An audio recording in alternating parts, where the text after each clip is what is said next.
Good morning and welcome back to Bible Drills. We want to pick up the story in the book of Mark, chapter 1, starting at verse 16, where Jesus is going out and beginning to call his disciples to him. And this is what it reads. As Jesus walked beside the Sea of Galilee, he saw Simon and his brother Andrew casting a net into the lake, for they were fishermen. Come and follow me, Jesus said, and I will send you out to fish for people. At once they left their nets and followed him. Then he had gone a little further, and he saw James, the son of Zebedee, and his brother John in a boat, preparing their nets. Without delay he called to them, and they left their father Zebedee in the boat with the hired men and followed him. Just a few thoughts about the whole idea of what Jesus was actually doing here. Of course, it does help to know a little bit about first century Jews and the Jewish people, and the importance of what's called rabbinical studies, or the rabbis. And Jesus would have been considered a rabbi, and so the honor of gathering young men, especially around him, and being able to participate in someone who would call you into being a student or a disciple of different rabbis was a very big deal.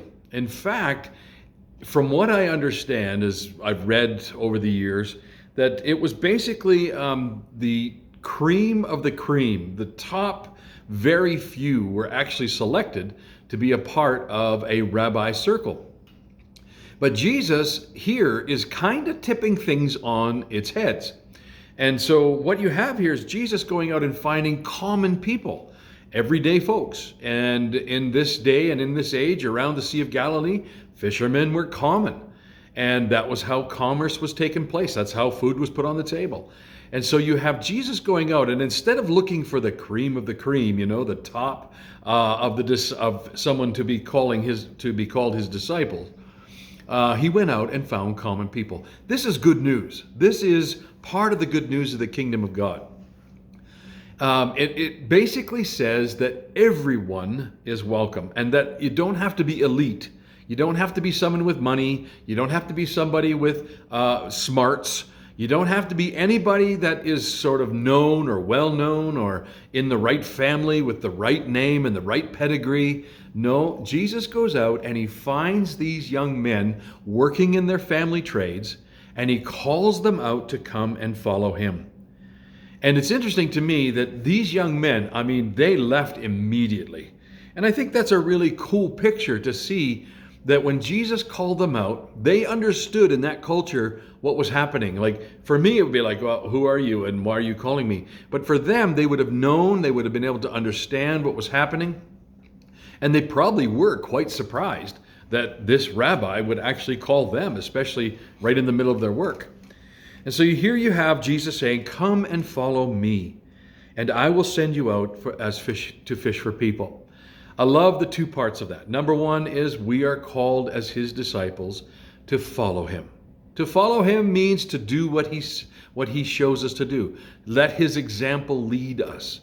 And that is exactly what Jesus called these men to, and that's what he calls today's disciples to follow him, to keep him front and center, to keep his commands, his teachings as the focal point of how we conduct our lives, and our attitudes and everything else that goes with being a Christian is following Jesus' example.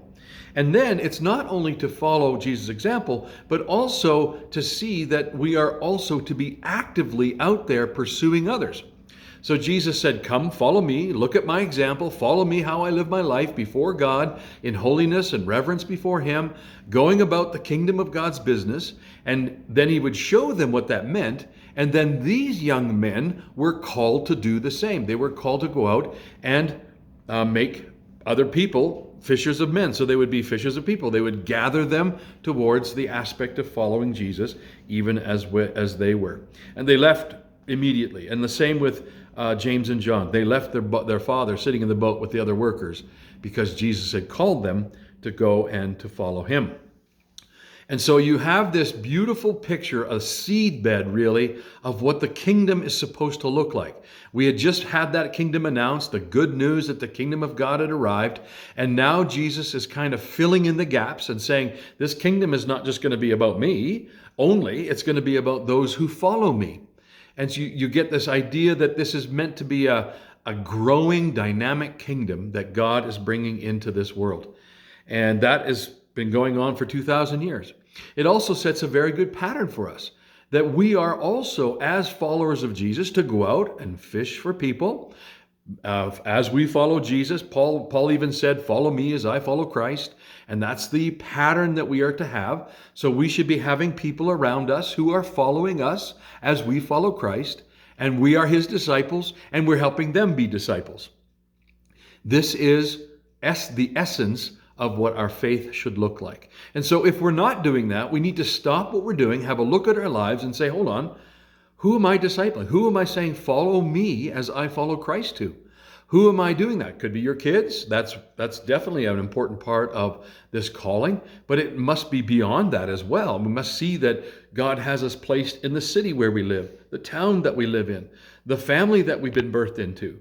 All of those things are significant because they give us a radius of people who we walk in and talk with every day, whether it's at work or play or in the community somewhere, in the neighborhood.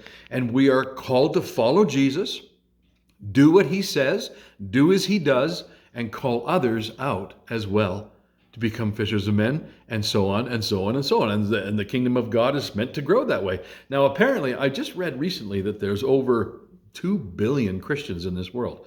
So that's amazing to me. And if you think about it, if everybody did just this one thing, that we went out and found another person and discipled them, and they went out and found another person, within a very, very short time, the entire world would have been reached with the good news of the kingdom of God. And so we are called to be active and busy about this. All right, God bless you. Have a lovely day.